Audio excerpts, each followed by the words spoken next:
हरे कृष्णा। आप सब लोगों का हार्दिक स्वागत है आज के प्रोग्राम में। तो आज हम कृष्ण कथा कंटिन्यू करेंगे।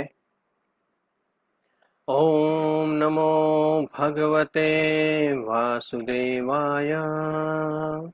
ओम नमो भगवते वासुदेवाय। ओम नमो भगवते वासुदेवाय। उमाज्ञानतिमिरान्धस्य ज्ञानाञ्जनशलाकया चक्षुरुन्मीलितं तस्मै श्रीगुरुवे नमः। श्रीचैतन्यमनोभीष्टं स्थापितं येन भूतले स्वयं रूप कदा मह्यं ददाति स्वपदान्तिकम्। जय श्री कृष्ण चैतन्य प्रभु नित्यानंद श्री अद्वैत गदाधर श्रीवास आदि गौर भक्त वृंद। हरे कृष्णा कृष्ण कृष्णा हरे हरे, हरे राम राम राम हरे हरे। हरे कृष्णा। तो आप सब लोगों का हार्दिक स्वागत है आज के कृष्ण कथा प्रोग्राम में। तो लास्ट टाइम हमने शुरू किया था ये कृष्ण कथा। तो जैसे अभी जन्माष्टमी आने वाला है तो उसी अवसर के ऊपर हमने सोचा कि ये कृष्ण कथा को हम कंटिन्यू करें एवरी थर्सडे। तो लास्ट टाइम हमने शुरुआत की थी कृष्ण बुक की और उसमें हमने कुछ चर्चा की थी भूमिका में से जो प्रभुपाद जी ने लिखा हुआ है।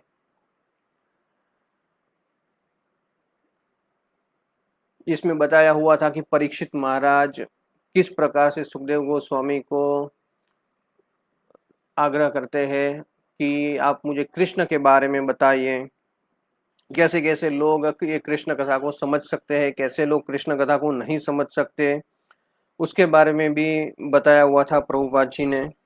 फिर बताया हुआ था कि किस प्रकार से कैसे जो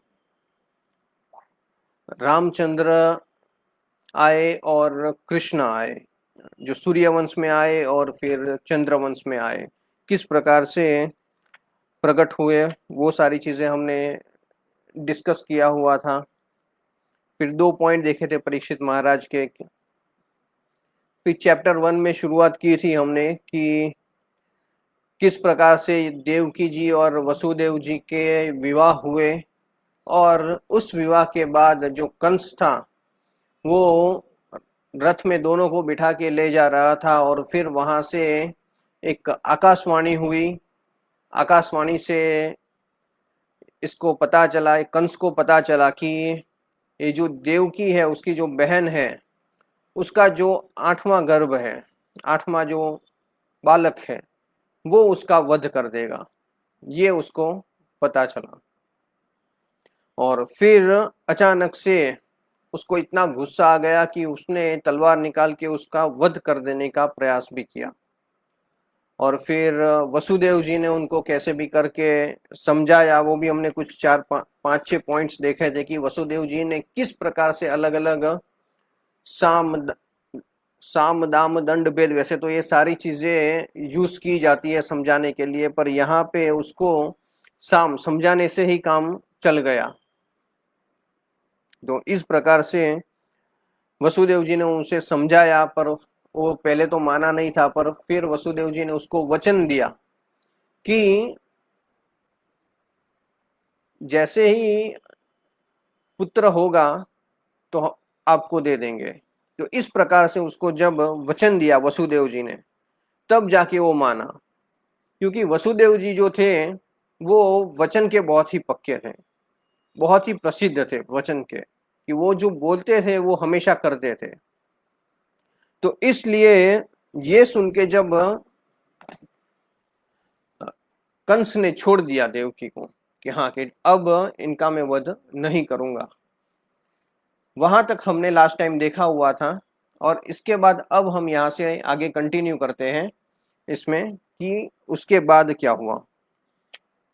तो जैसे ही देवकी, यस, अब जब देवकी और वसुदेव जी दोनों चले गए और फिर कुछ समय के बाद देवकी को प्रथम पुत्र हुआ, सबसे पहला पुत्र। और जैसे ही उसको पहला पुत्र हुआ तो जो वसुदेव जी थे वो वचन से बद्ध थे। उन्होंने कंस को बताया हुआ था कि जैसे भी हमारे पुत्र होंगे, आपको देवकी से तो कुछ भय नहीं है, पर हमारे पुत्र से भय है, तो जैसे भी हमारा पुत्र होगा हम आपको दे देंगे। तो इस प्रकार से वो वचनबद्ध थे। वैसे आप सोचिए कि वसुदेव जी को पता था कि जैसे भी मैं ये पुत्र को दूंगा कंस को, तो वो कंस उसका वध कर देगा।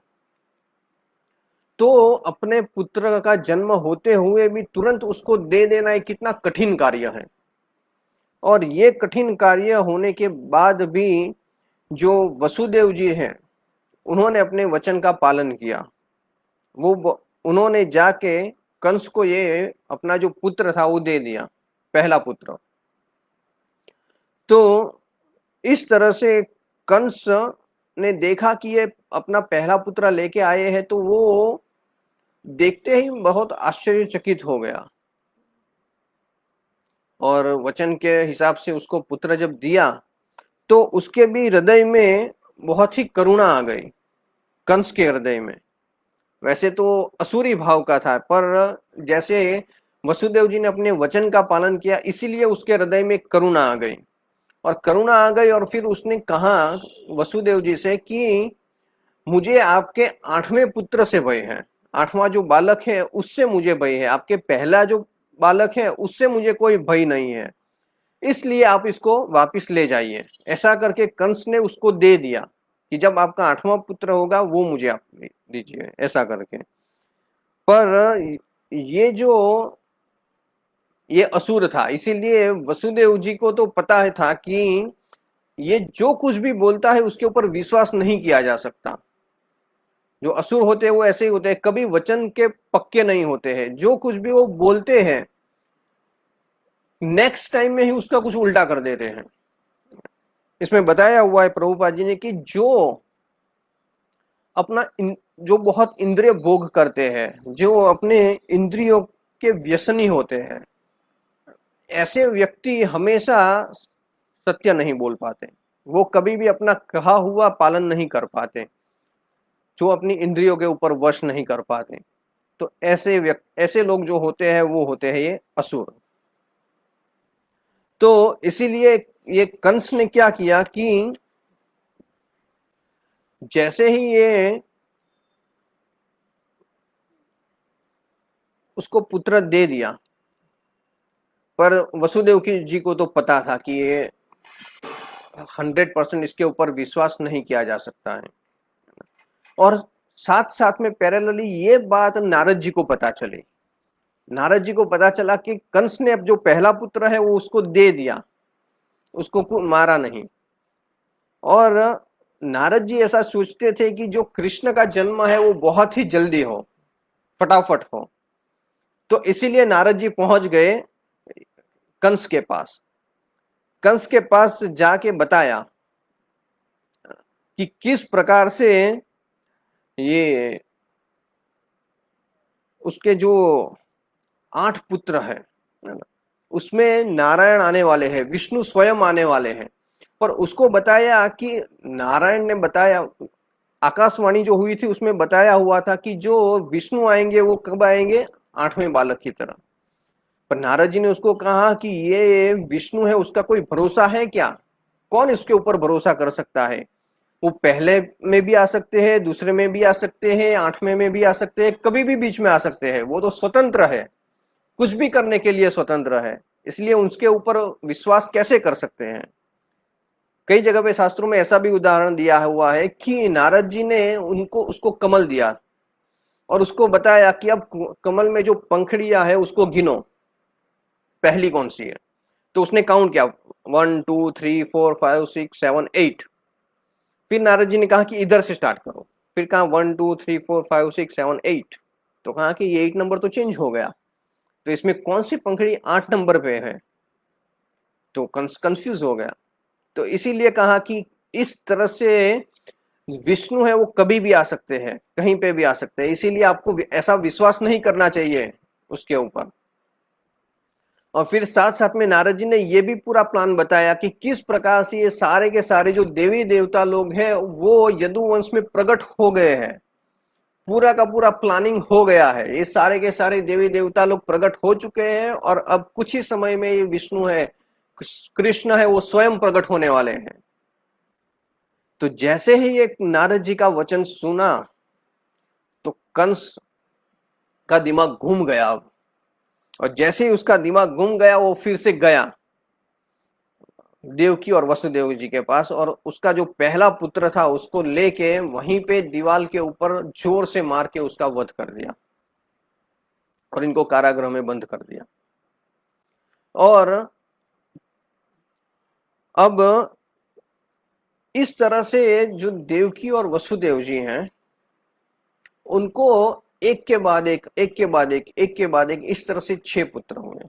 अब आप देखिए कि देवकी और वसुदेव जी हैं ने पहला जो पुत्र था उसको जन्म दिया, कंस ने उन दोनों के सामने ही दीवार के ऊपर, चट्टान के ऊपर उसका सर पटक के उसको मार दिया, छोटे से बालक को। अब कौन से ऐसे माता पिता होंगे जिसको पता है कि अगर हमारा दूसरा पुत्र होगा फिर भी उसका यही दशा होने वाला है, हमारा तीसरा पुत्र होगा तो उसके साथ भी यही सिचुएशन होने वाली है। और इतना सोचने के बाद भी कौन ऐसे माता पिता होंगे जो सोचेंगे कि हाँ चलो हम दूसरे पुत्र को भी जन्म देते हैं। तो फिर भी उन्होंने दूसरे पुत्र को जन्म दिया, तीसरे को दिया, चौथे को दिया, इस तरह से 6 पुत्र को दिया जन्म, फिर 7 और 8 पुत्र, इस तरह से जन्म दिया।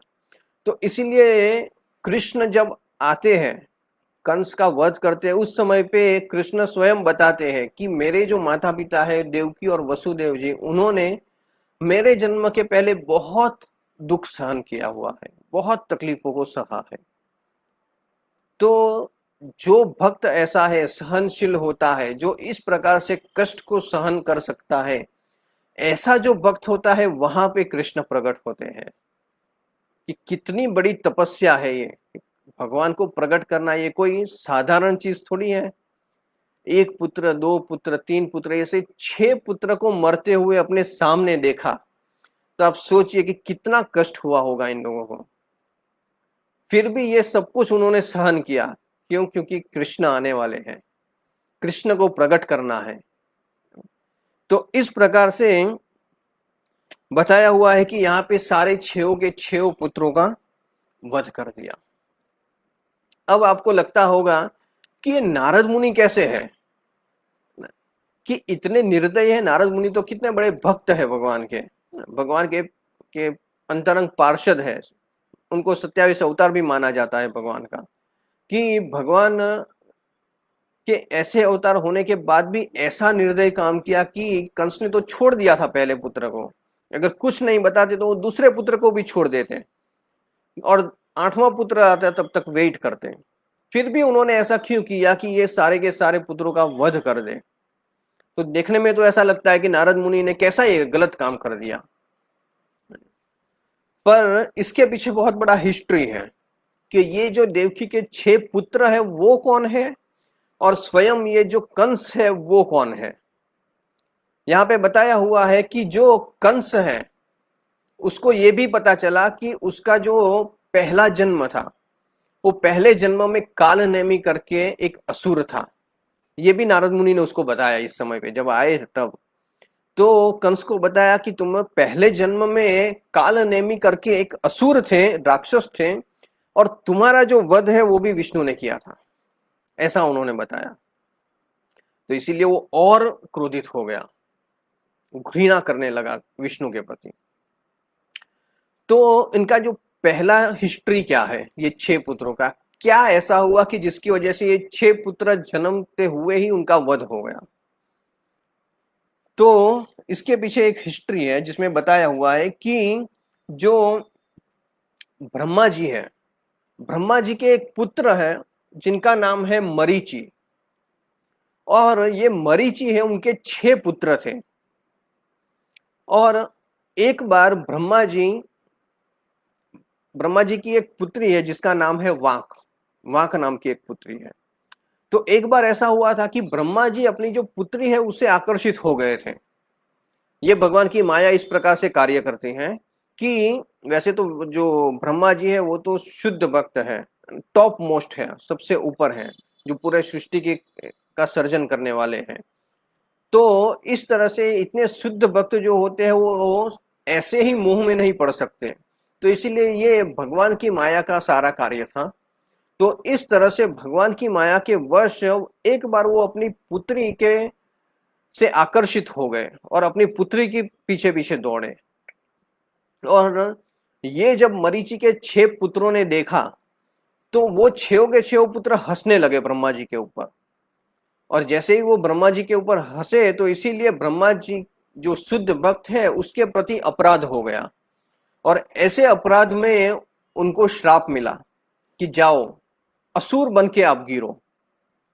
तो इसीलिए ये 6 के 6 जो पुत्र है उनको असुर के रूप में आना पड़ा उनके नेक्स्ट लाइफ में।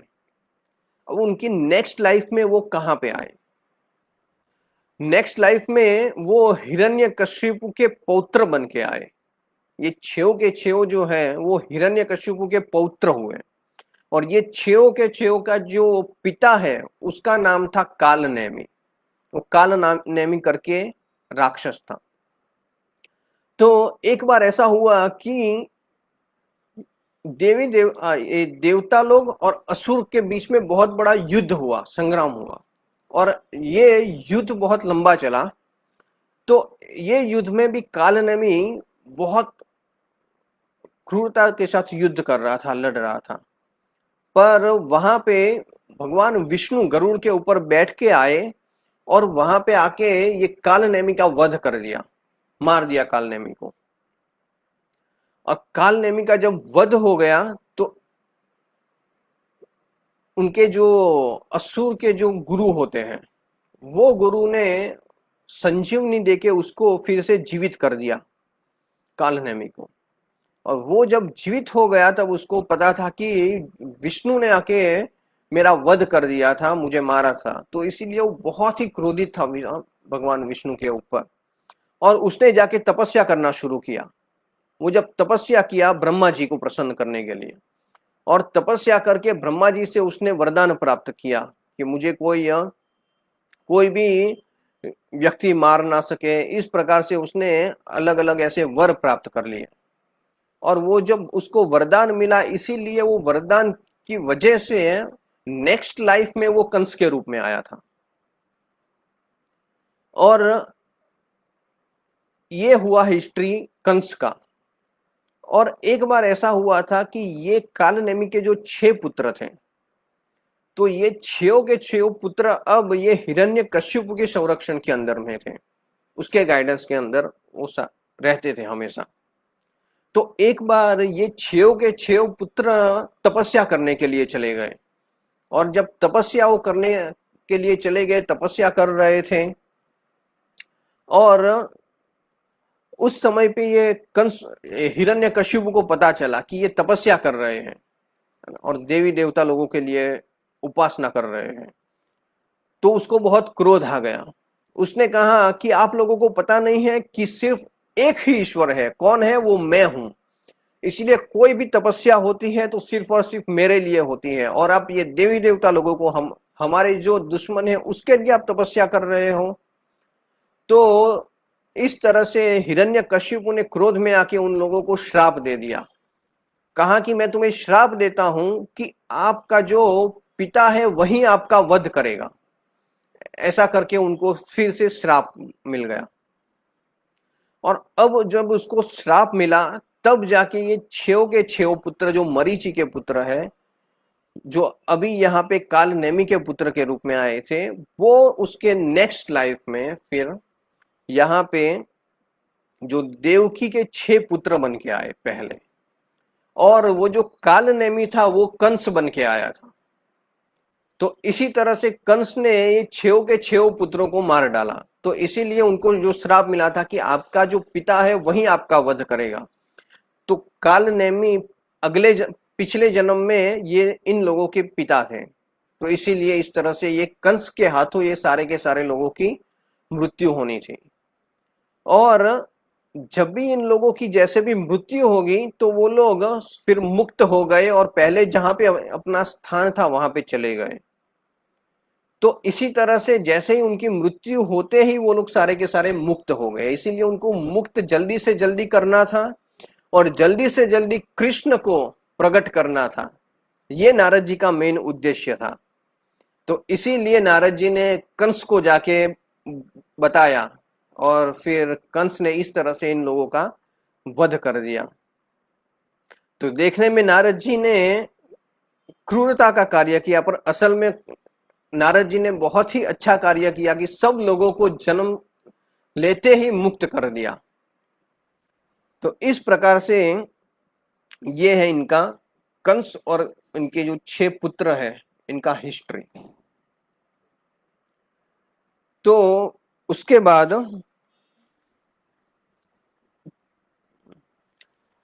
बाद ये जो कंस था उसने क्या किया कि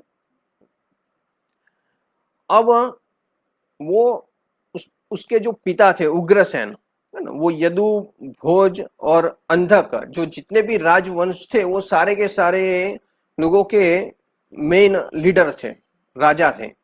तो इसीलिए कंस ने क्या किया कि उसके जो पिता थे उसको भी जेल में डाल दिया और उसका जितना भी राज्य था वो सारा का सारा हड़प लिया, अपने नाम कर लिया और वो खुद राजा बन गया कि ये सारे के सारे जो यदु है, बोझ है, सब लोगों का जो मेन राजा है वो मैं हूं। इस तरह से वो कंस ने राजगद्दी हड़प ली। अब यहां से सेकंड चैप्टर स्टार्ट होता है जिसमें बताया हुआ है कि किस प्रकार से भगवान देवकी के गर्भ में आए और देवी देवता लोगों ने भगवान की स्तुति की। तो ये है सेकंड चैप्टर। अब यहाँ पे बताया हुआ है कि अब जो कंस है उसने क्या किया कि ये सारे के सारे लोगों का राजा बन गया और सुरसेन राज्य था वो भी सारा का सारा हड़प लिया। फिर उसने अपनी मैत्री बढ़ानी स्टार्ट की। अब मैत्री उसने किस लोगों के साथ की? प्रलंबासुर है, बकासुर है, धेनुकासुर है, फिर तृणावत है, पूतना है, ये सारे के सारे उसके फ्रेंड्स। इन लोगों के साथ उसने मैत्री बढ़ाई, ये अपना विस्तार बढ़ाया कि अब मैं सब जगह पे राज करूंगा। तो ये सारे उसके मित्र। फिर जो अभी बिहार है वो बिहार को पहले मगध देश कहा जाता था और मगध का जो राजा था वो था जरासंध। तो वो जो जरासंध था उसकी जो 2 पुत्री थी उसके साथ ये कंस का विवाह हुआ था, इसीलिए वो ससुर था। जो जरासंध था वो कंस का ससुर था। तो इसी तरह से उसकी छत्र छाया में उसने ये सारा का सारा राज्य अब स्थापित किया। फिर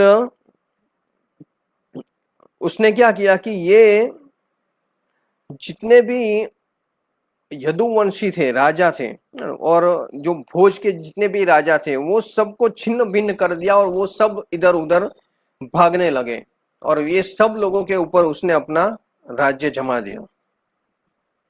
अब क्या हुआ कि देवकी के 6 पुत्रों का तो उसने वध कर दिया। अब क्या हुआ कि जब 7वें बार जब देवकी का गर्भ हुआ, सगर्भा हुई, तो उस समय पे जो देवकी थी उसको पता चला कि ये भगवान का कोई अंश मेरे गर्भ में आया हुआ है, ऐसा उसको अनुभव हुआ। पर जैसे ही उसको अनुभव हुआ तो उसको शोक भी हुआ और हर्ष भी हुआ, ये दोनों चीज हुई। तो उसको पता चला कि भगवान का कोई अंश आया हुआ है, इसीलिए वो बहुत ही आनंद में थी, हर्ष में थी। पर उसको पता था कि जैसे भी उसका पुत्र आएगा तो कंस आएगा, उसके पुत्र का वध कर देगा, उसको मार देगा। तो इसी तरह से उसको शोक भी बहुत था कि जैसे ही मेरा पुत्र होगा तो ये कंस फिर उसका वध कर देगा। तो इस प्रकार से उसको दुख भी बहुत था। तो उस समय पे भगवान की योग माया शक्ति ने कार्य किया। भगवान ने अपनी योग माया शक्ति को निर्देश दिया। भगवान की 2 प्रकार की शक्ति होती है, एक होती है योग माया और एक होती है महामाया। और जो जीव है वो भी भगवान की ही शक्ति मानी जाती है, उसको तटस्थ माना जाता है। तो इस प्रकार से भगवान की ऐसी जितनी भी अलग अलग शक्तियां होती है, उसमें से जो योग माया है वो सर्वोत्तम शक्ति मानी जाती है भगवान की। तो इसीलिए भगवान ने अपनी योग माया शक्ति को निर्देश किया, उसको आदेश दिया कि तुम्हें क्या करना है, कि तुम्हें जो व्रज है ना, वृंदावन है, जहाँ पे बहुत सारी सुंदर सुंदर गायें हैं, बहुत ही सुंदर व्रज भूमि है, वहां पे जाके तुमको जन्म लेना है, वहां पे तुम्हें प्रकट होना है, भगवान ने ये बताया। फिर भगवान ने उसको बताया, आदेश दिया योग माया को कि अभी देवकी के गर्भ में मेरा जो अंश है, कौन है, शेष, अनंत शेष, वो अभी देवकी के गर्भ में है। इसीलिए तुम्हें क्या करना है कि तुम्हें देवकी के गर्भ में से उसको स्थानांतर करना है रोहिणी के गर्भ में। ये जो रोहिणी है वो अभी वृंदावन में है, ये नंद महाराज के यहाँ पे रह रही है। तो तुम्हें इसको, ये जो गर्भ है उसको इस देवकी के में से स्थानांतर करना है रोहिणी के अंदर, और उसके बाद मैं शीघ्र ही प्रकट होऊंगा देवकी के गर्भ में। तो इस तरह से उसको बताया कि किस प्रकार से भगवान आने वाले हैं, खुद आने वाले हैं। फिर बताया कि तुम मेरी बहन की तरह प्रकट होगी भौतिक संसार में। तो इसीलिए जो लोग भी भौतिक इच्छाएं चाहेंगे, भौतिक संपत्ति या भौतिक भौतिक लालसा किसी को भी होगी, वो सारे के सारे लोग तुम्हारी पूजा करेंगे, अलग अलग कीमती भेंटों से, दीप से, इस तरह से सारी की सारी चीजों से तुम्हारी पूजा करेंगे, और तुम्हारे द्वारा वो सारी की सारी ये चीज वो लोग प्राप्त कर पाएंगे। और बताया कि इस प्रकार से तुम दुर्गा के नाम से, वैष्णवी के नाम से, विजया के नाम से, फिर चंडिका के नाम से, भद्रकाली के नाम से, नारायणी के नाम से, इस तरह से अलग अलग नाम बताए भगवान ने कि ये सारे के सारे नामों से तुम जानी जाओगी, भगवान ने ऐसा बताया। तो इस प्रकार से भगवान की ये योग माया शक्ति है, ये भगवान की बहन है, भाई बहन जैसा रिलेशन है भगवान का और भगवान की योग माया का। तो एक है शक्ति और एक है शक्तिमान। जो भौतिकवादी लोग होते हैं वो हमेशा शक्ति की पूजा करते हैं, योग माया की शक्ति की पूजा करते हैं और भौतिक चीजें प्राप्त करते हैं। पर भगवान के जो भक्त होते हैं वो शक्तिमान की पूजा करते हैं। तो इसीलिए वो हमेशा भगवान श्री कृष्ण को, विष्णु को की पूजा करते हैं, उसकी भक्ति करते हैं। तो इसीलिए जो भगवान ने बताया कि इस प्रकार से कैसे ये कार्य करना है, योग माया को बताया। फिर बताया योग माया को कि इस प्रकार से ये जो अनंत शेष है वो देवकी के गर्भ में से रोहिणी के गर्भ में स्थानांतर होंगे, इसीलिए उसका एक नाम होगा शंकरषण। फिर बताया कि ये जो है वो आध्यात्मिक शक्ति को प्रदर्शित करने वाला होगा, बल दिखाने वाला होगा। कई बार कहते हैं कि हाँ बल दिखाने वाला होगा, तो लोगों को लगता है हाँ कि मारपीट करेंगे, लोगों को हरा देंगे, दुश्मनों को, असुर को हरा देंगे। हाँ ऐसा तो करते ही है, पर यहाँ पे जो बताया हुआ है कि बलराम नाम कैसे है, कि वो अपनी बल का प्रदर्शित करने में आनंद आनंद लेंगे, वो सबको आनंद देंगे अपना बल दिखा के। पर ये बल कौन सा है, ये आध्यात्मिक बल है, आध्यात्मिक शक्ति का बल है। तो इस तरह से इसका नाम होगा बलराम। तो अब देखिए कि यहाँ पे भगवान ने पहले से नामकरण कर दिया। अब नामकरण कौन करता है, जो बड़ा होता है वो छोटे का नामकरण करता है। यहाँ पे लीला में क्या हो रहा है कि जो बलराम जी है वो पहले प्रकट हुए और उसके बाद भगवान कृष्ण प्रकट हुए। तो कृष्ण छोटे हैं और बलराम बड़े हैं, ये लीला में होता है। पर यहाँ पे देखने को क्या मिलता है कि भगवान ने पहले से ही इनका नामकरण कर दिया। तो नामकरण कौन करता है, जो बड़ा होता है वो छोटे का नाम रखता है। तो इस प्रकार से हम समझ सकते हैं कि जो पहले है है ना, वो है पूर्ण पुरुषोत्तम परमेश्वर कृष्ण, और उनका जो एक्सपांसन है दूसरा है वो है बलराम जी। तो इस प्रकार से भगवान ने कहा कि जो प्रकट होगा उसका नाम शंकरषण और बलराम, इस प्रकार से इनका नाम होगा। फिर जो ये योग माया है, इसने क्या किया कि भगवान की प्रदक्षिणा की, है ना, भगवान को हाथ जोड़ के भगवान की को प्रार्थना की, प्रदक्षिणा की, और फिर वहां से गए। हाँ, ये बलराम जी के बारे में एक और चीज यहाँ पे बताई हुई है कि ये जो बलराम जी है वो आध्यात्मिक, मूल आध्यात्मिक गुरु है। इसीलिए हमारे जितने भी आध्यात्मिक गुरु होते हैं, है ना, वो बलराम जी के रिप्रेजेंटेटिव होते हैं। इसीलिए जो हमें आध्यात्मिक बल जो मिलता है वो बलराम जी से मिलता है। इसलिए अगर किसी को भी आध्यात्मिक जीवन में आगे बढ़ना है तो वो बलराम जी के बिना वो आगे नहीं बढ़ सकते। बलराम जी की कृपा उसके उससे अति आवश्यक है। बलराम जी की कृपा से ही ये प्राप्त हो सकता है। और साथ साथ में बताया है कि ये जो अंश है, अनंत शेष है, उनका जो उनकी जो शक्ति है उससे ही ये सारे के सारे जो ग्रह है जो अवकाश में जो तैरते हैं वो भी इनकी वजह से ही, इनकी शक्ति से ही तैरते हैं। तो लोग कहते हैं ना कि हाँ हाँ कुछ तो है, इसकी वजह से ये सारा का सारा ये अवकाश में सारे ग्रह तैरते हैं, है ना। पर ये जो है वो अनंत शेष की शक्ति से होता है, बलराम जी की एनर्जी से होता है। तो ये भी यहाँ पे 2 पॉइंट बताए हुए हैं। तो इस प्रकार से योग माया, है ना, ने पूरा कार्य किया। बाद में योग माया की एक और शक्ति होती है जिसको बताया है योग निंद्रा।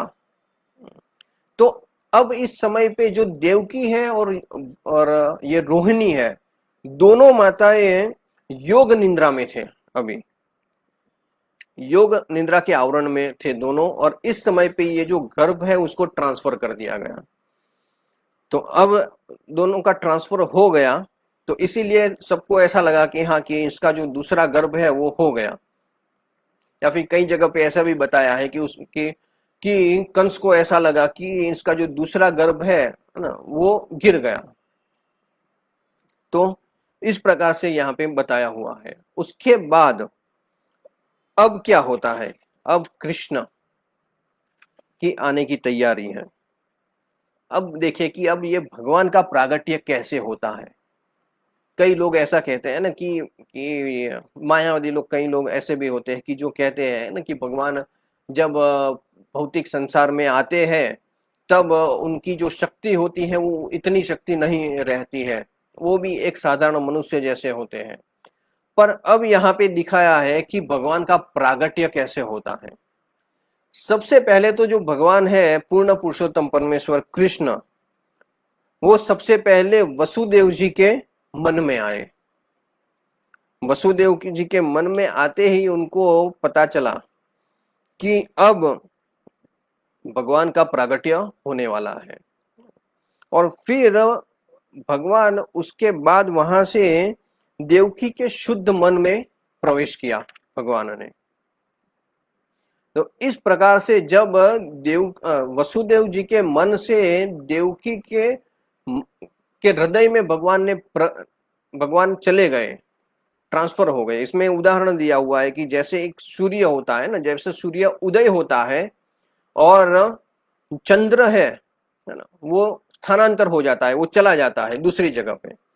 और जब चंद्र दूसरा दिन होता है और सॉरी शाम होती है तो फिर से चंद्रमा आ जाता है और सूर्य चला जाता है, तो ये दोनों स्थानांतर होते हैं। तो इसी प्रकार से जो भगवान है वो वसुदेव जी के मन से देवकी के हृदय में चले गए। और जैसे ही वहां पे गए तो देवकी को पता चला कि अब भगवान का प्रागट्य होने की तैयारी है, भगवान आने वाले हैं अब। तो इसीलिए वो बहुत ही आनंदित थी। यहाँ पे उदाहरण दिया हुआ है कि जैसे एक उस समय पे देवकी का जो सौंदर्य है वो भी बहुत बढ़ गया था। और एग्जाम्पल दिया हुआ है कि जैसे कोई एक पॉट होता है, एक घड़ा होता है, उसके अंदर कोई अग्नि होती है और अग्नि प्रज्वलित होती है, तो वो अग्नि को कोई देख नहीं सकता, हालांकि उसमें प्रकाश बहुत होता है। फिर भी वो बंद होने की वजह से एक दरवाजे कमरे के अंदर अगर अग्नि को जलाओ तो कमरा बंद है, इसीलिए उसको कोई देख नहीं सकता। तो इसी प्रकार से जब भगवान जो देवकी के हृदय में चले गए, तो अब जो देवकी की सौंदर्यता थी वो बहुत ही बढ़ गई, पर इसको कोई देख नहीं सका। क्यों देख नहीं सका? क्योंकि देवकी को कंस के कारागृह में, जेल में वो बंद थे, इसलिए वहां पे कोई उसको देख नहीं सका। पर जब कृष्ण प्रकट होते हैं तब, जैसे पहले भी बताया कि अपने जितने भी अंश अवतार होते हैं, नरसिंह, वराह, वामन, ये सारे के सारे अंश अवतारों के साथ भगवान प्रकट होते हैं। तो इसीलिए इस समय पे जो तेज था देवकी का वो बहुत ही बढ़ गया। और जैसे ये देवकी का तेज इतना बढ़ गया तो ये कंस ने देख लिया। जैसे ही कंस ने देखा देवकी को कि देवकी का जो तेज है उसके शरीर में, वो इतना आज तक पहले कभी नहीं था, तो कंस को पता चल गया कि ये जो कृष्ण है, पूर्ण पुरुषोत्तम परमेश्वर है, वो देवकी के गर्भ में प्रवेश कर चुके हैं। और अब जब देवकी के गर्भ में वो प्रवेश हो चुके हैं तो कंस बहुत ही अस्वस्थ हो गया, बहुत ही चिंतित हो गया, क्रोध में आ गया कि अब इसको क्या किया जाए। अब वो सोचने लगा कि कैसे भी करके अभी मैं देवकी को मार डालता हूं, इसका वध कर डालता हूं, तो देवकी का वध हो जाएगा तो कोई फिर उसका कोई प्रागट्य नहीं होगा, कुछ नहीं होगा। पर जैसे ही उसने ये सोचा तो उसको लगा कि अभी मैं देवकी को मारूंगा तो ये अच्छा नहीं है, क्योंकि मेरा जो कि अभी ये इसके गर्भ में बालक है, सगर्भा है, और ऐसी गर्भवती स्त्री को मारना अच्छा नहीं है। अगर मैं ऐसा करूंगा तो मेरे ऊपर बहुत ही बड़ा एक कलंक लग जाएगा, और फिर जितनी भी मेरी कीर्ति है वो सारी की सारी नष्ट हो जाएगी। तो इसीलिए वो सोच रहा था कि ये सारे के सारे देवी देवता लोग भी अब भगवान को सहाय करने के लिए आ गए हैं, तो अब इसका प्रागट्य होने वाला है, तो इससे बेहतर है कि मैं इसको मारूं। और फिर लगा कि मेरी कीर्ति बहुत नष्ट हो जाएगी, तो फिर वो सोचने लगा कि अब मैं ऐसा कर सकता हूं कि जैसे भी मैंने पहले के 6 पुत्र को मार डाला है, उसी प्रकार से जैसे ही इसका जन्म होता है तो उसके साथ उसको भी मैं मार डालूंगा, उसका वध कर दूंगा। तो इसीलिए अपने पुण्य को क्षय होने से बचाने के लिए, अपनी आबरू को बचाने के लिए, फिर उसने ऐसा निर्णय लिया कि देवकी को अभी मारना अच्छी बात नहीं है, तो just we wait and watch. उसने ऐसा सोचा कि हाँ अभी वेट करते हैं। तो अब उसने सोचा कि अब मैं वेट करता हूं, पर साथ साथ में भी वो बहुत ही वैर भाव रखने लगा, बहुत ही क्रोधित होने लगा। अब क्या हो, जहां पे भी जाए वहां पे उसको सिर्फ कृष्ण ही दिखे। उठते बैठते रात दिन, कभी भी कहीं पे भी महल में रहता है, रूम में जाता है या कहीं पे भी किसी भी जगह पे जाता है, तो उसको ऐसा ही लगता है हाँ कृष्ण। अगर के नाम से अगर कोई शब्द शुरू हो रहा है तो भी उसको आता है कृष्ण। उसको लगा कि हाँ अभी आ गया। अगर कोई जोर से पवन आ जाता है, हवाएं चलने लगती हैं, और अगर खिड़कियां खटखटाने लगती हैं तो उसको लगा अरे खिड़की में से अभी कृष्ण आ जाएगा। फिर अगर वो स्टेयर के ऊपर चढ़ता है तो क्या होता है, 1 2 3 4 5 6 7 8, 8 स्टेयर पे पड़ा तो हाँ देवकी का 8वां गर्भ मेरा वध कर देगा कृष्ण, फिर से कृष्ण। तो इस तरह से उसको जहां पे भी जाए, जो कुछ भी करे, उठते चलते बैठते सब जगह पे उसको कृष्ण ही दिखने लगे। अब देखिए कि इसका इतना ज्यादा चिंतन होने लगा कृष्ण के प्रति कि इतना चिंतन तो कोई भक्त भी नहीं करता है। कोई भक्त को भी इतना कृष्ण का चिंतन नहीं होता। अगर भक्त सोचे कि मैं 24 घंटे कृष्ण का चिंतन करूं, फिर भी वो नहीं कर पाता। और ये असुर होके भी कृष्ण का 24 घंटे चिंतन करने लगा, फिर भी है असुर। क्यों? क्योंकि चिंतन कर रहा है कृष्ण का, मगर वैर भाव से, कृष्ण को अपने दुश्मन समझ के वो चिंतन कर रहा है। इसीलिए इतना 24 घंटे चिंतन करने के बाद भी वो है असुर। तो इसीलिए कृष्ण का चिंतन करना बहुत ही आवश्यक है, पर असुरी भाव से नहीं। पर असुरी भाव जो होता है उससे चिंतन करना ये सही बात नहीं है। कृष्ण भावनामृत उसको कहते हैं जो अनुकूल भाव से कृष्ण का चिंतन करें। कृष्ण को तो याद करना ही है, पर अनुकूल भाव से।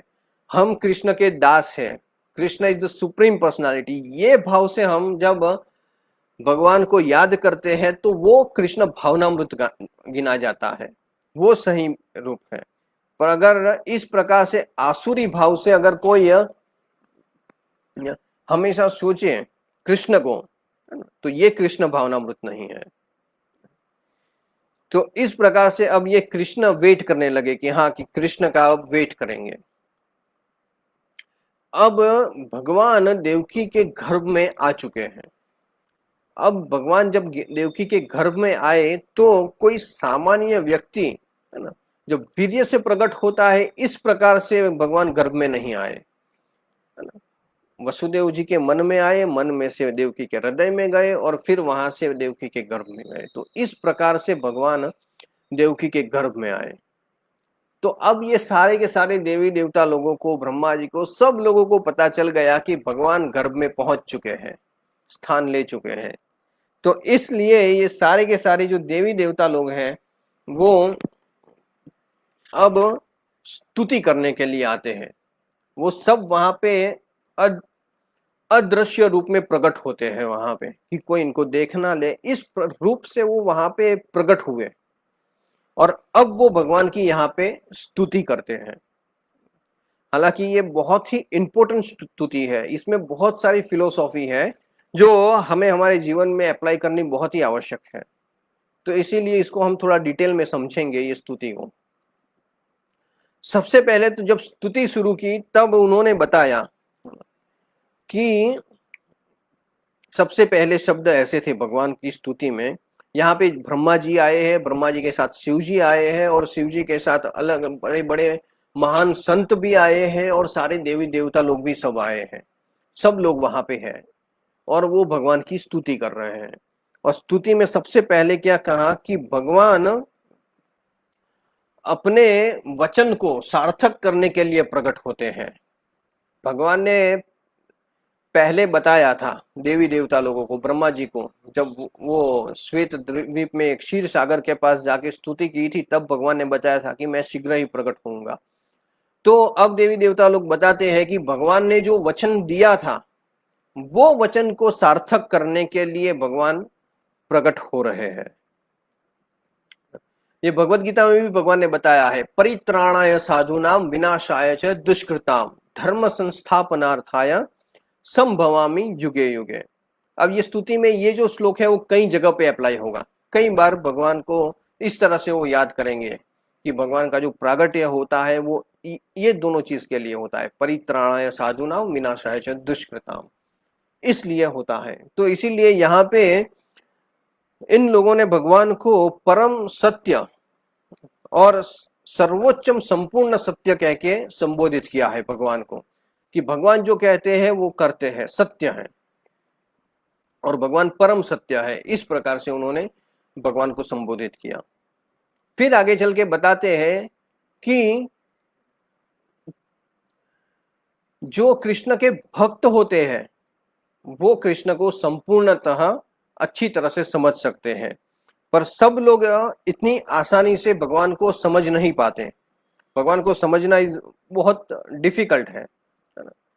तो बताया है कि 3 तबक्के होते हैं, 3 प्रकार के ये सृष्टि के लिए, जिसमें होता है भूतकाल, वर्तमान काल और भविष्य काल, है ना।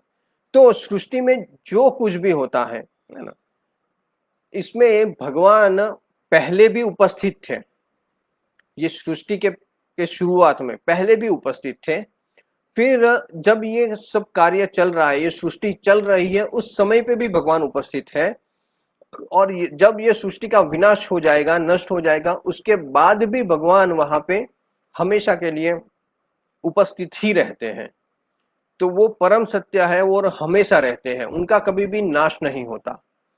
फिर बताया हुआ है कि जो कोई भी ऐश्वर्य हमें देखने को मिलते हैं, कई बार देखने को मिलता है कि हाँ कि बहुत शक्तिशाली है, बहुत शक्ति है, तो वो जो शक्ति है उनका जो मेन स्रोत है वो कृष्ण है।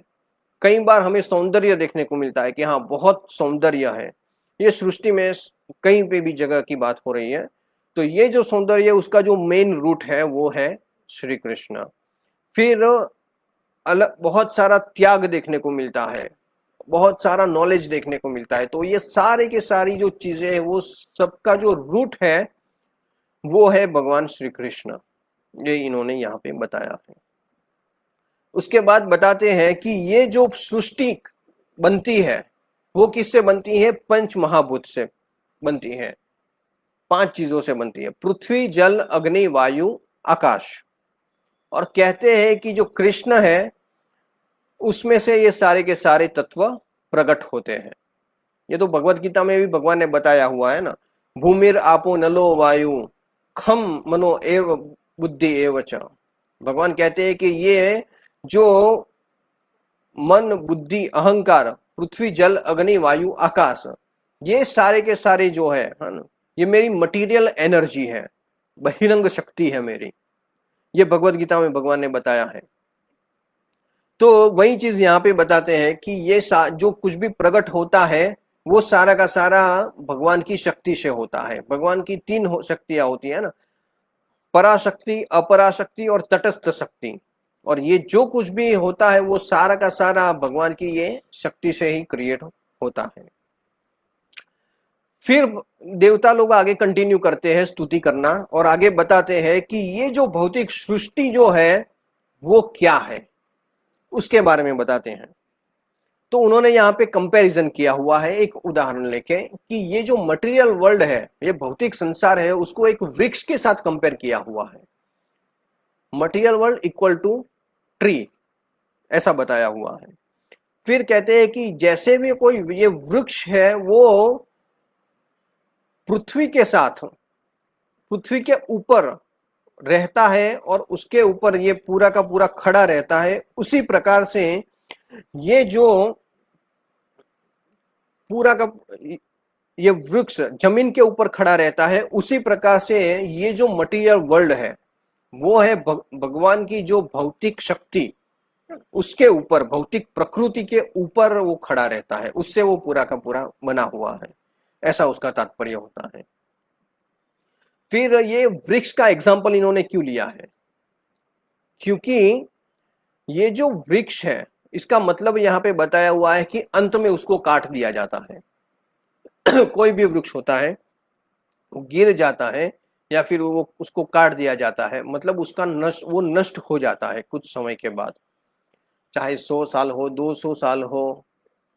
वृक्षों की एज कई होती है, कई सारी होती है, तो ये पर कुछ समय के बाद इसको काट देते हैं या वो गिर जाता है। तो इसी प्रकार से ये जो भौतिक सृष्टि है उसका भी कुछ समय के बाद नष्ट हो जाता है। तो इसीलिए ये जो भौतिक संसार है उसको सनातन सत्य समझ के उसको नहीं समझा जा सकता, सनातन सत्य, क्योंकि इसका भी कभी न कभी ये नष्ट होने वाला है। इसके लिए एक बहुत ही अच्छा एग्जाम्पल दिया हुआ है कठ उपनिषद में, हमारे उपनिषद में। ये बहुत ही महत्वपूर्ण है। जैसे समझो कि जैसे एनालॉजी है, एनालॉजी होती है ना, जैसे उपमा देते हैं। श्रीमद् भागवतम में ऐसी कई सारी स्टोरियां आती है, जैसे कि ये पुरंजन उपाख्यान है, जो पूरा का पूरा नारद जी एनालॉजी देके उसको पूरा समझाते हैं, कंपैरिजन करके समझाते हैं जो तथ्य है उसको। तो इसी प्रकार से यहाँ पे भी बताया हुआ है कि कठोर उपनिषद में बताया है कि ये जो मटेरियल वर्ल्ड है इज इक्वल टू वृक्ष, ये इसको वृक्ष के साथ कंपेयर किया है। फिर बताया है कि ये जो वृक्ष है इस पे 2 फल आते हैं। वो 2 फल कौन से हैं? मतलब आप समझ सकते हो कि वृक्ष के लिए जो कुछ भी बताया हुआ है ये भौतिक संसार के लिए है, ये भौतिक सृष्टि के लिए है। तो पहले कंपेयर किया वृक्ष को मटेरियल वर्ल्ड के साथ, फिर बताया कि ये वृक्ष के ऊपर दो फल आते हैं, एक फल सुख का होता है और एक दुख का होता है। फिर बताया है कि इसके ऊपर एक फल होता है, हाँ ये सुख और दुख के फल होते हैं। फिर बताया कि इसके ऊपर दो वृक्ष होते हैं, कौन से, सॉरी, ये वृक्ष के ऊपर दो पक्षियां बैठते हैं, एक पक्षी जो होता है वो है आत्मा और दूसरा पक्षी है वो है परमात्मा, मतलब एक जीव और दूसरे परमात्मा। और ये जो दोनों पक्षी है उसमें से एक पक्षी जो है जीवात्मा, वो हमेशा ये फल को खाता रहता है। कौन सा फल? सुख और दुख का फल, इसको खाता रहता है। और दूसरा जो पक्षी है उसको ये सुख और दुख के फल खाने में कोई इंटरेस्ट नहीं है, इसलिए वो हमेशा ये जो पहला पक्षी जो है उसको हमेशा वो देखता रहता है। ये तो एग्जाम्पल हमने कई बार बताया हुआ है, श्रीमद् भागवतम में भी ये बताया हुआ है ये उदाहरण। तो इसी प्रकार से इसके ऊपर, ये वृक्ष के ऊपर दो पक्षी हैं। तो जैसे कि ये जो भौतिक संसार है उसमें ये जीव है और जीव के हृदय में बैठे हैं परमात्मा। ये जो शरीर है, शरीर के अंदर आत्मा है और परमात्मा है, इस प्रकार से समझ सकते हैं इसको। फिर बताया हुआ है कि ये जो वृक्ष है उसका जो रूट है, उसके जो मूल है वो तीन दिशाओं में जाती है। वो तीन दिशा कौन सी है? रजोगुण, तमोगुण और सत्वगुण। इस प्रकार से ये मूल इसके पूरे के पूरे फैले हुए हैं। अब आप समझ सकते हैं कि हर एक जीव रजोगुण, तमोगुण और सत्वगुण से ही बंधा हुआ है ये भौतिक संसार में। तो हमारे भी जो पैर फैले हुए हैं वो कहां पे फैले हुए हैं? रजोगुण, तमोगुण और सत्वगुण में फैले हुए हैं। हम जो कुछ भी कार्य करते हैं वो तीन गुणों में बंधे हुए हैं। अब देखिए ये जो उदाहरण दिया हुआ है, ये देवी देवता लोग स्तुति करते हैं, इसमें कितना बड़ा फिलोसॉफी बताया हुआ है। फिर आगे बताते हैं कि ये जो वृक्ष है ना, उसका, उसके ऊपर जो फल है, वो जो फल खा रहा है उसका जो टेस्ट है, उसका जो स्वाद है, वो चार प्रकार के स्वाद है। कौन से? बताया है धर्म, अर्थ, काम और मोक्ष। व्यक्ति जो कुछ भी करता है वो धर्म, अर्थ, काम और मोक्ष में लगा हुआ होता है। कुछ कार्य करता है धर्म के प्रति, कुछ कार्य करता है अर्थ, पैसे कमाने के प्रति, फिर कुछ कार्य करता है काम के प्रति, भौतिक इंद्रिय तृप्ति के प्रति, और फिर आगे चल के कुछ कार्य वो करता है मोक्ष प्राप्ति के लिए। तो इस प्रकार से वो जो कुछ भी कार्य करता है वो सारे के सारे कार्य में ये चार चीजें देखने को मिलती हैं कि धर्म, अर्थ, काम, मोक्ष के अर्थित वो कार्य करता है। तो इसीलिए उसके जो फल का टेस्ट है वो ये है। उसके बाद बताया हुआ है कि वो जो टेस्ट लेता है फल का टेस्ट उसको कहां से मिलता है? तो उसको चखने के लिए उसके पास 5 इंद्रियां हैं, जैसे कि आंख, नाक, कान, मुख, त्वचा। ये जो सारी की सारी हमारी इंद्रियां हैं, ये 5 इंद्रियां हैं जिसके द्वारा हम ये कुछ भी सुख और दुख का अनुभव करते हैं। ये जो कुछ भी फल हम खा रहे हैं उसका जो टेस्ट हमें मिल रहा है वो कहां से मिलता है? तो ये सारी की सारी इंद्रियों से मिलता है। उसके बाद बताया हुआ है कि उसको ये टेस्ट लेने के बाद उसको ये 6 प्रकार की यातनाएं होती है। अब देखिए ये उदाहरण कितना अच्छा है। सबसे पहले एक से शुरुआत की कि एक वृक्ष है, फिर बताया उसके ऊपर 2 पक्षी बैठे हुए, उसके बताया उसके 3, उसके जो मूल है वो 3 दिशा में है, फिर बताया उसका जो टेस्ट है फल का वो 4 प्रकार के है, फिर 5 प्रकार की इंद्रियों से वो सुख प्राप्त कर, वो टेस्ट लेता है। फिर बताया है 6 प्रकार की यातनाएं होती हैं। क्या क्या होता है उसमें? कि उसको मोह, शोक होता है, दुख होता है, उसको मोह होता है, फिर अनिश्चितता होती है, उसकी मृत्यु होती है, फिर उसको भूख लगती है, उसको प्यास लगती है, इस प्रकार से वो इसके अधीन रहता है। ये सारे के सारे उसके साथ कार्य होते हैं। फिर बताया है कि उसका जो ये भौतिक सृष्टि है, मतलब भौतिक शरीर है, वो 7 चीजों का बना हुआ है, 7 आवरण है उसके ऊपर। कौन कौन से आवरण है?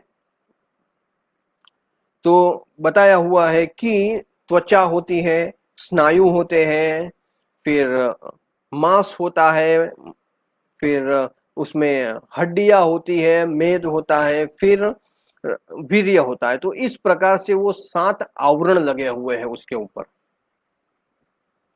फिर ये जो वृक्ष है, उसकी जो डाली है, ब्रांचेस है, वो जो ब्रांचेस है वो 8 प्रकार की है।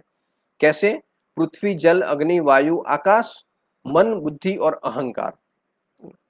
तो तो इस प्रकार से आप देखिए कि पूरा का पूरा जो वृक्ष है वो कैसे तैयार हुआ है। फिर बताया हुआ है कि इसमें 9 दरवाजे हैं इसमें, है ना। तो ये तो हमने पहले भी सुना हुआ है। नवे देहे पूरे, नव द्वारे पूरे देही, ये भगवत गीता में भगवान बताते हैं कि ये जो भौतिक शरीर है उसके 9 द्वार हैं। फिर आगे बताया हुआ है कि उसमें 10 प्रकार के जो वायु है उससे वो सारा का सारा चलता है, उसमें 10 प्रकार के वायु की गति होती है।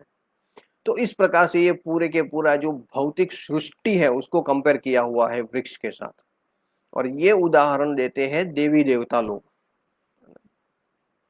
आप समझ सकते हैं कि देवी देवता लोग कितने इंटेलिजेंट है। फिर बताते हैं कि जो कृष्ण है वो 3 रूप में भौतिक संसार में आते हैं। एक उनका जो एक्सपांड गुण अवतार, यहाँ पे गुण अवतार के बारे में बात किया हुआ है कि जो कृष्ण आते हैं विष्णु के रूप में आते हैं, वो जो सत्व गुण है उसके अधिष्ठता है। फिर ब्रह्मा जी वो है रजोगुण के अधिष्ठता, और शिव जी वो है तमोगुण के अधिष्ठता।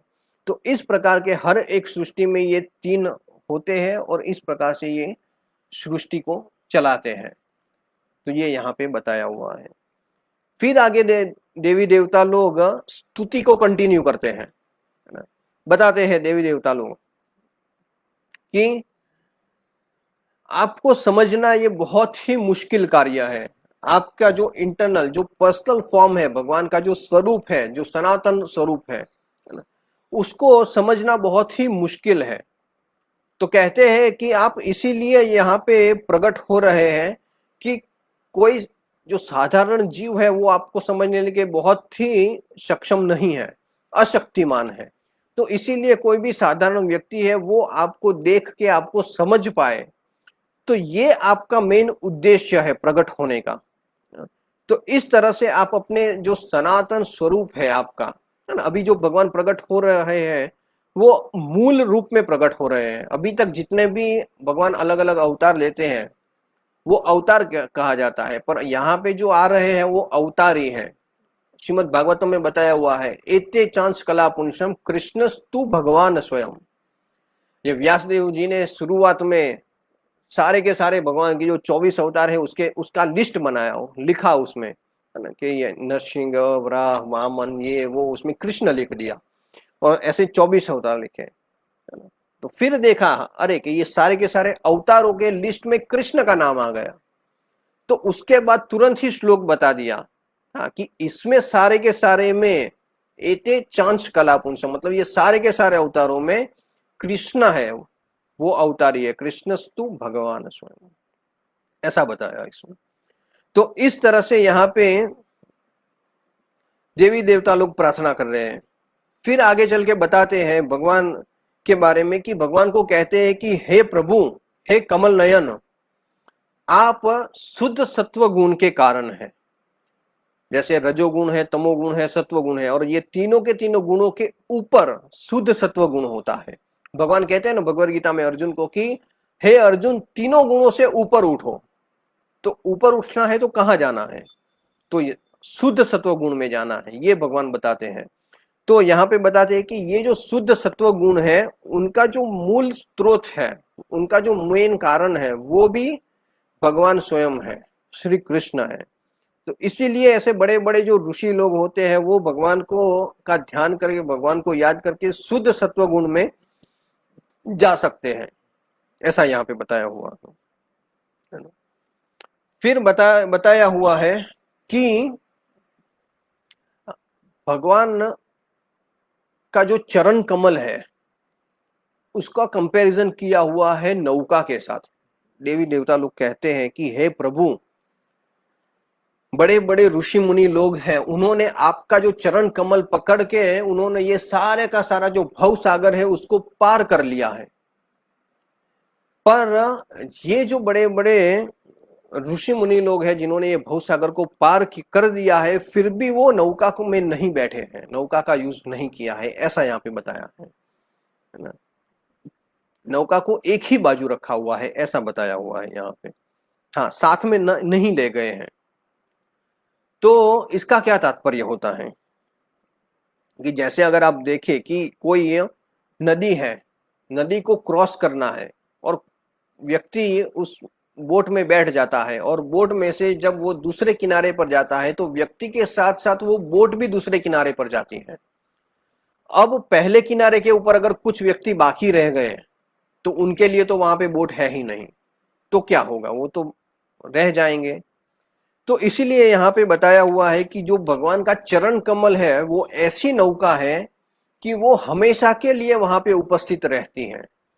और जो भक्त लोग होते हैं, जो भगवान के शुद्ध भक्त होते हैं, वो इस नौका का, भगवान के चरण कमल रूपी नौका में बैठते हैं और उसमें उसका शरण लेते हैं, और वो ये भव सागर जो भी है वो गाय के बछड़े के पैर की खुली के समान हो जाता है और उसको पार कर लेते हैं। तो इसीलिए यहाँ पे भगवान का जो चरण कमल है वो हर एक जीव के लिए हमेशा उपस्थित है, बस उसको भगवान की शरण लेने की जरूरत है। तो इसीलिए बताया हुआ है कि बोट साथ में नहीं ले जाते, बोट वहां पे ही रहती है। तो ये स्तुति करने का एक स्टाइल है। तो अब समझिए कि अगर सिर्फ ये एक सेंटेंस ना होता तो हम क्या इसको समझ पाते? हम नहीं समझ पाते। पर ये प्रभुपाद की कृपा है कि प्रभुपाद ने इसने पूरी कमेंट्री में इसको लिख के समझाया है कि इसका मतलब क्या होता है। फिर आगे चल के बताया कि ध्यान, ध्यान का मतलब क्या होता है। कई बार ऐसा कहते हैं ना, लोग ऐसे ध्यान में बैठते हैं और ध्यान में बैठ के क्या करते हैं,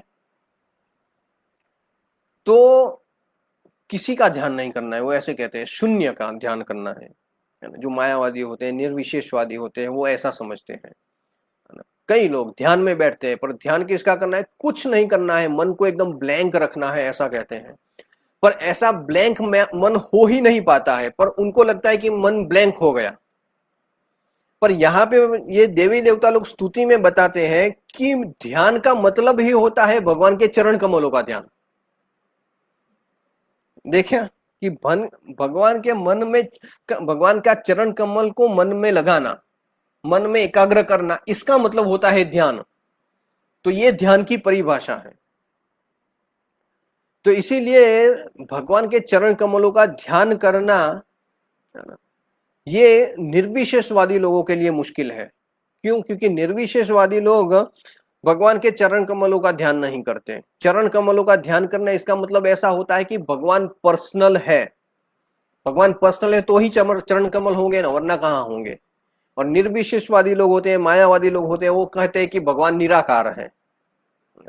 तो जो निराकार है उनका ध्यान हो ही नहीं सकता, कैसे हो सकता है? पर मायावादी लोगों को लगता है कि हाँ हम ध्यान कर रहे हैं, वो ऐसा समझते हैं।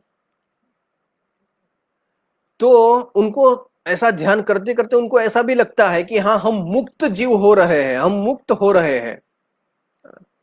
पर सही में वो मुक्त नहीं हो पाते। अगर मुक्त होते हैं तो भी वो सायुज्य मुक्ति तक पहुंच पाते हैं, पर असल में वो मुक्त नहीं हो पाते और बहुत चांसेस उनका होता है कि उनका पतन हो जाए, वो फिर से भौतिक संसार में गिर जाते हैं और भौतिक कार्यों में लग जाते हैं।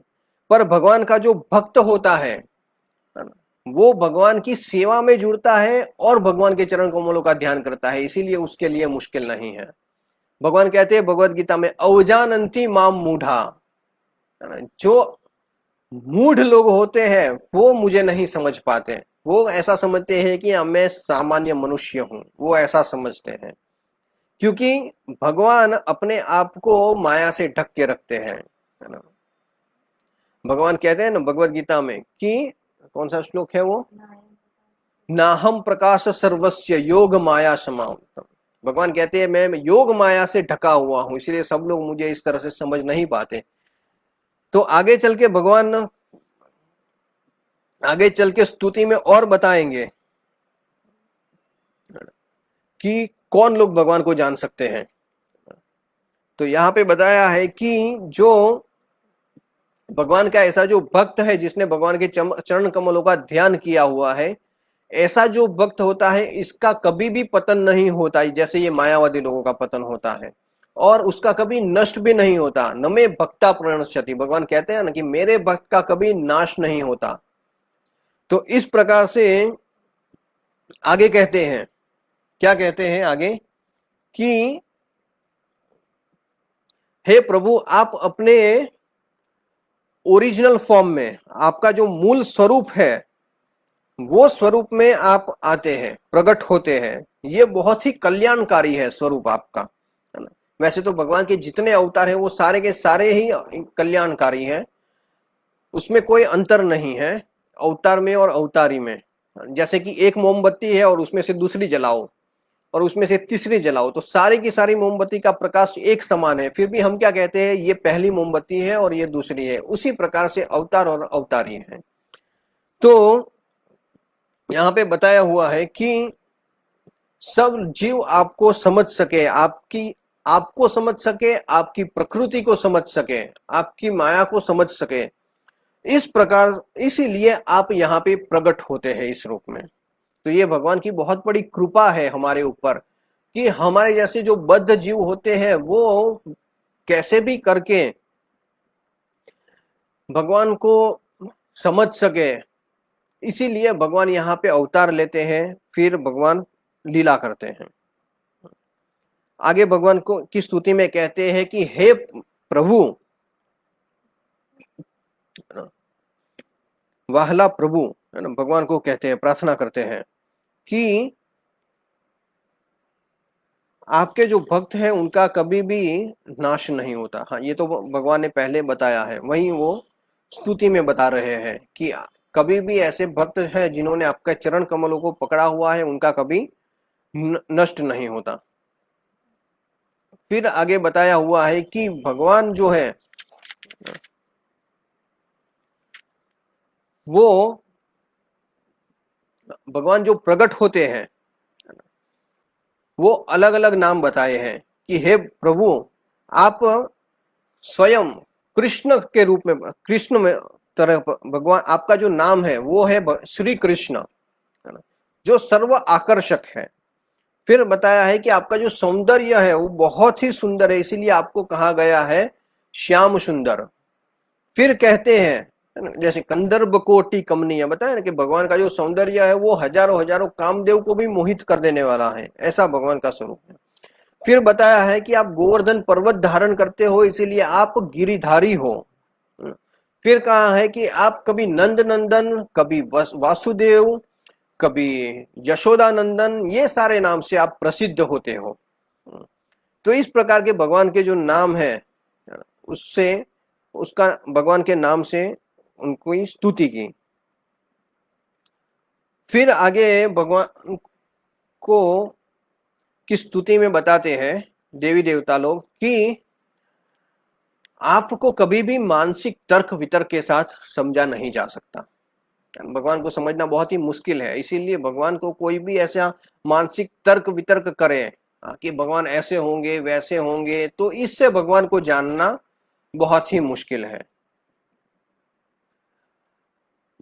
भगवान भगवत गीता में भी बताते हैं इसके बारे में कि अगर कोई भक्ति करता है ज्ञान के बिना, नॉलेज के बिना, अगर कोई भक्ति कर रहा है तो वो सिर्फ भावुकता है, है ना, सिर्फ और वो भाव में आके कर रहा है। शास्त्र में क्या बताया है उसका नॉलेज नहीं है, भाव में जो आता है वैसे करते जाते हैं, तो ये भावुकता है। और दूसरा बताया हुआ है कि कोई किसी के पास नॉलेज है पर भक्ति नहीं है, तो वो है मेंटल स्पेक्यूलेशन, सिर्फ और सिर्फ तर्क वितर्क है। उसके पास नॉलेज है पर उसके पास डिवोशनल सर्विस नहीं है, डिवोशनल उसका भाव नहीं है भक्ति का, इसीलिए वो क्या करेगा, अपना नॉलेज के हिसाब से वो सोचता रहेगा, हाँ ऐसा होगा वैसा होगा, भगवान वैसे होंगे, भगवान तो निराकार है, वो दिखते नहीं है, वो ये सारी चीजें सोचता होगा।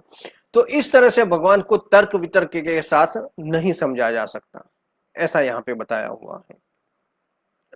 तो इनको कैसे समझा जा सकता है, सिर्फ और सिर्फ भक्तिमय सेवा के द्वारा समझा जा सकता है। कोई भगवान की भक्तिमय सेवा में लगता है तब जाके कोई व्यक्ति उन भगवान को समझ पाता है, वरना भगवान को समझना मुश्किल है। क्योंकि भगवान ने अपने आप को योग माया से ढक के रखा है। देखिए कि कुरुक्षेत्र के युद्ध मैदान में बहुत सारे लोग थे, पर कितने कम लोग जानते थे कि हाँ ये कृष्ण है, वो पूर्ण पुरुषोत्तम परमेश्वर है। बाकी किसी को पता ही नहीं था कि ये भगवान कृष्ण है। फिर बताते हैं आगे कि भगवान को बताते हैं कि आप अजन्मा हो, आपका कभी जन्म नहीं होता, फिर भी भगवान प्रकट होते हैं। वो क्यों प्रकट होते हैं, कि आपकी आनंदमय जो लीला है वो प्रकट करने के लिए प्रकट होते हो। भगवान की जो वृंदावन की जो लीलाएं हैं, ऐसे भगवान की हर एक लीलाएं दिव्य है, पर उसमें से भी जो वृंदावन की जो लीला है, बाल लीलाएं हैं, वो बहुत ही मधुर लीलाएं हैं। तो इसीलिए भगवान अपने भक्तों के साथ अपनी लीला, आनंदित लीलाओं को करने के लिए यहाँ पे प्रकट होते हैं, कि जिसकी वजह से जो बद्ध जीव होते हैं वो भगवान की लीला को सुन के, उनका स्मरण करके भगवान को प्राप्त कर सके। तो इस प्रकार लिए भगवान प्रकट होते हैं। फिर कहते हैं कि आप यदुवंश में प्रकट हो रहे हो, इसीलिए भगवान अब कहाँ प्रकट हो रहे हैं इसके बारे में बताया है कि भगवान यदुवंश, यदु श्रेष्ठ की तरह प्रकट हो रहे हैं, इसीलिए हम आपके चरणों में साक्षात दंडवत प्रणाम करते हैं, ऐसा यहाँ पे बताया हुआ है। तो इस प्रकार से ये देवी देवताओं की स्तुति है भगवान के प्रति। फिर यहाँ पे बताया हुआ है कि ये देवी देवता लोगों ने देवकी को भी बताया, देवकी के साथ बात की, देवकी को बताया कि हे देवकी माता, आपके गर्भ में पूर्ण पुरुषोत्तम परमेश्वर अपने सारे के सारे अंश अवतारों के साथ प्रकट हो रहे हैं, वो आ चुके हैं। इसीलिए आपको डरने की कोई चिंता करने नहीं है, आपको डरने की कोई जरूरत नहीं है। आपको अगर डर है कि आपका जो भाई है, जो कंस है, वो आके इनका वध कर देगा, तो आपको डरने की कोई जरूरत नहीं है। इसलिए आप चिंतित रहिए, निश्चिंतित रहिए, आप चिंता मत कीजिए।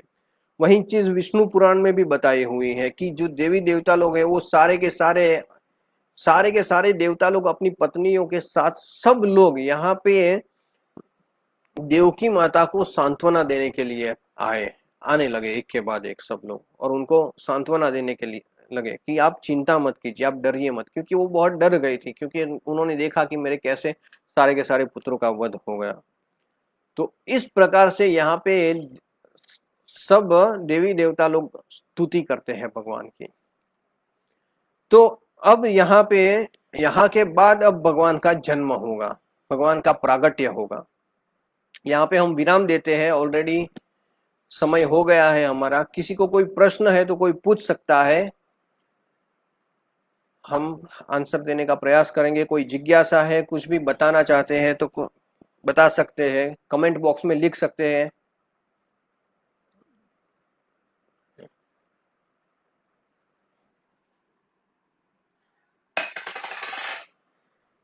तो अब भगवान का प्रागट्य होगा, उसके बारे में आएगा। ये हमने पहला चैप्टर और दूसरा चैप्टर, 2 चैप्टर कृष्ण बुक के हमने कंप्लीट कर दिए हैं। अब तीसरा चैप्टर जो है वो भगवान के जन्म के बारे में है, प्रागट्य के बारे में है। तो अब यहाँ से हम नेक्स्ट वीक शुरू करेंगे। किसी को कोई प्रश्न है तो पूछ सकता है।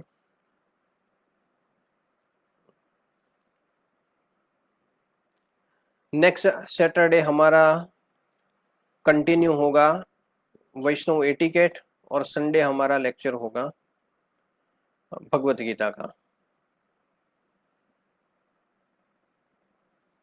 How Krishna help his devotee.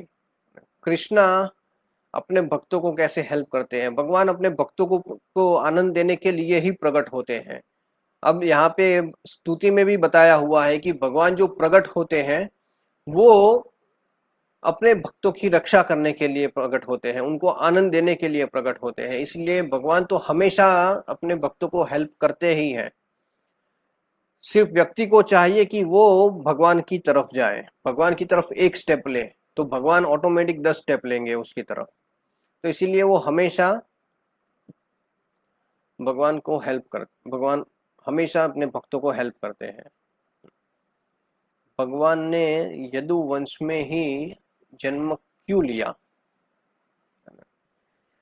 भगवान ने यदु वंश में ही जन्म क्यों लिया, ये भगवान की स्वतंत्र इच्छा होती है। ऐसा कोई स्पेसिफिक रीजन नहीं है कि भगवान ने यदु वंश में ही जन्म क्यों लिया। ये भगवान का स्वतंत्र डिसीजन होता है। भगवान जब चाहे तब वो कहीं पे भी किसी भी रूप में कहीं कोई भी वंश में प्रकट हो सकते हैं, पर रीजन में ऐसा कोई डिफाइन नहीं है। ये भगवान की इच्छा है। यदु वंश में कभी प्रकट होते हैं, कभी सूर्य वंश में प्रकट होते हैं। हाँ, एक जगह पे ऐसा शास्त्र में अगर आप देखेंगे तो ऐसा भी आप देख सकते हैं कि पूरी वंशावली श्रीमद् भागवतम में वंशावली दी हुई है कि सूर्य वंश का जो वंश है वो दिया हुआ है, और चंद्र वंश है उसका पूरा का पूरा वंशावली दी हुई है। उसमें आप देखेंगे तो बहुत बड़े बड़े ऐसे राजा महाराजा ऐसे बड़े बड़े भक्त हुए हैं। तो ऐसा भी हो सकता है कि जहां पे भी ऐसे शुद्ध भक्त होते हैं आते हैं, उसके वंश में भगवान आगे जाके प्रकट होना पसंद करते हैं। ये एक रीजन हम शास्त्रों से देख सकते हैं, पर ऐसा कहीं पे फिक्स लिखा नहीं है कि ये एक रीजन है इसकी वजह से भगवान ये यदु वंश में आए। आगे चल के भगवान बताएंगे ये वसुदेव और देवकी को कि आपने हजारों साल तक तपस्या की थी मुझे अपने पुत्र के रूप में प्राप्त करने के लिए, तो इसीलिए मैं आपका पुत्र बन के आया हूं। और वो लोग ये यदु वंश में आए हैं। तो इस तरह से हम कनेक्शन देख सकते हैं कि भगवान कैसे प्रकट हुए यदु वंश में। ओके माता जी, और कोई प्रश्न किसी को?